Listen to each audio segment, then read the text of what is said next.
The Marine and Environmental Affairs Department may soon cap the number of moorings in Lake Woquaket. Tourism experts say improving bike paths can increase tourism. And we learn more about the local meals tax with Finance Director Mark Milne. These stories on this episode of Barnstable Today. It's Wednesday, July 23rd, 2014. I'm Sarah Mantle.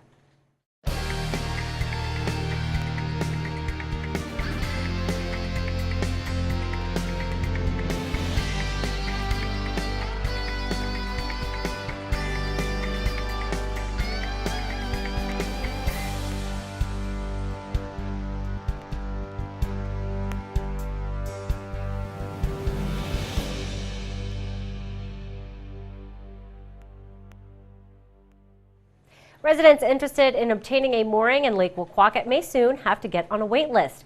Mooring officer Derek Lawson says for safety reasons, they need to consider restricting the number of moorings to 70 on Lake Woquaket. What we're looking for now is potentially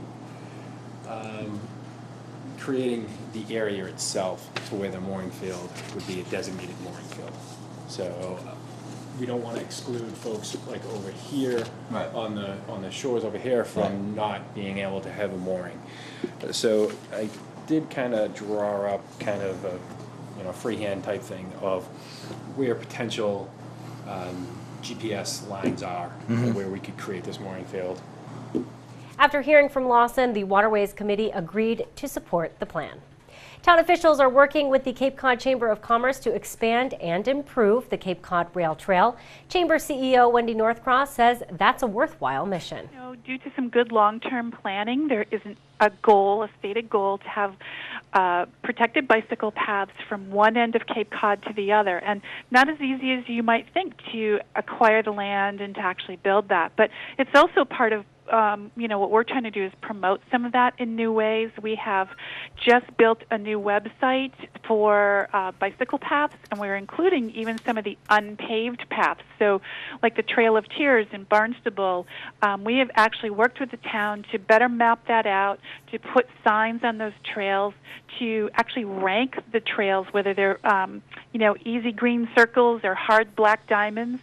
And then, eventually you'll be able to get from one end of the Cape to the other on a bicycle, either recreationally or if you're trying to get to school or to work. Northcross says bike trails can be a huge draw for cyclists. What we're trying to do is create more awareness of that, because I think people think, sometimes I'm not going to go to Cape Cod, it's too sleepy, there's no action adventure there, and it's really not true. So working with the town of Barnstable, again, and the GIS department, we were able to really accurately map that pretty extensive trail system, and we're hoping to apply that same process to the Willow Street area, the campground trails just off of Yarmouth, there at the Yarmouth-Barnstable line, and then eventually go to Sandwich, and then maybe go to Brewster, and town by town try to find a project like that eventually someday, maybe it will be linked up through hard paved trails as well, bike trails, but eventually you'll be able to get to that kind of action adventure quite easily. You'll be able to download it onto your iPhone. You'll be able to print out a map if you want. Next summer we'll have it in our travel guide for people that are interested in that. And I think it's kind of a fun, unique thing to do on Cape Cod.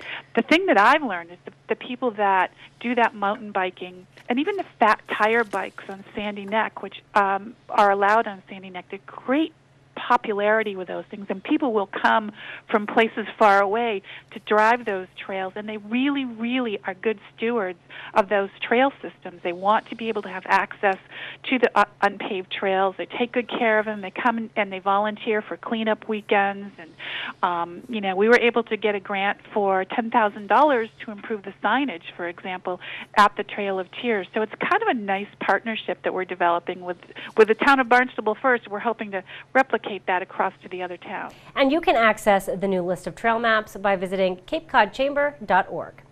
Barnstable This Morning host Sarah Colvin helps to make sense of the local meals tax with Finance Director Mark Milne. We share a portion of that interview with you now.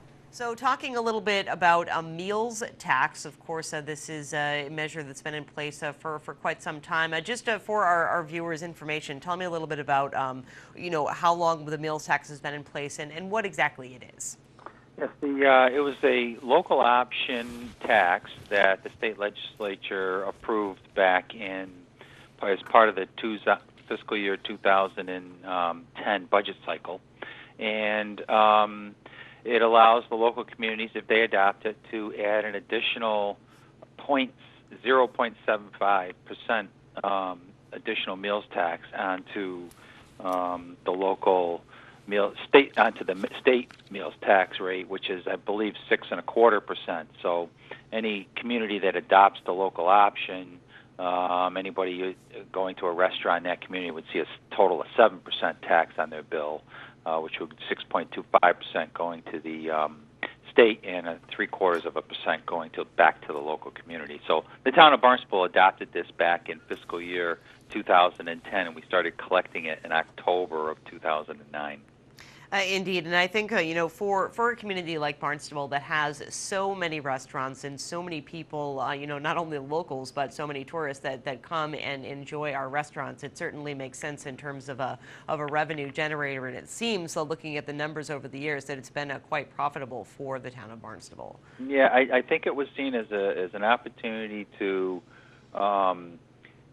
get some income from a group of individuals, being visitors, that would help offset some of the impact on the local community from that type of activity in a very non-intrusive way. It's on a $100 bill, it adds 75 cents to the bill. So I don't think it was something that was it wasn't very controversial when it was brought forward, and I don't believe, though there were some skeptics saying that it could hurt business, that has not proved to be the case.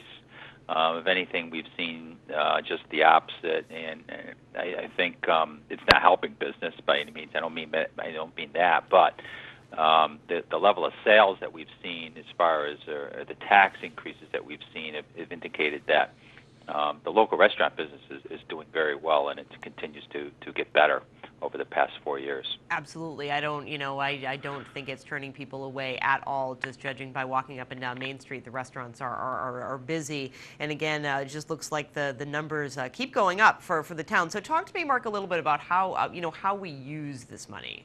Yeah, this money was earmarked specifically to go into a new sewer construction trust fund. At the same time that the town council voted to adopt the local option tax, they also voted to create that sewer construction trust fund. So we've been putting the money into that fund since the inception of the tax back in October 2009. So what kind of trends have we seen? I mean, I think that kind of looking at it, you sent me the spreadsheet with numbers broken down by month, and definitely, we see a jump in the summer months, which makes sense, but it's not huge. So it seems like people still are going out to eat and generating this revenue during the winter months as well. Yeah, the winter. I mean, well, July obviously is the biggest month. We average about $180,000 every year in the month of July. That is by far our biggest month, and August being second close, and close place behind July. But it does drop. It does drop considerably in the winter months. When you get down to January and February, it slows down. It's it's somewhere in the $60,000 to $65,000 range for those months. But then it starts picking back up, and what surprised me is there's always a bump in the month of December. So maybe that's around the holidays. More and more people are going out to eat in the month of December. Erosion control construction at the Bay Street boat ramp area in Osterville is underway. Work will include excavation and placement of stone revetment at the waterside edge of the parking area. The parking area will be open but will be restricted. The boat ramp will remain open during construction. However, dinghy mooring will be prohibited at the construction area. Work is expected to be complete by Thursday, July 31st. Well, be sure to tune in to our hour-long news program, Barnstable This Morning, weekdays at 7 a.m. On tomorrow's show, we will learn more about a yoga festival coming to Hyannis later this summer. We'll talk with Reverend John Terry about his Barnstable memories. Plus, we'll have all the news and information you need. For Barnstable Today, I'm Sarah Mantle.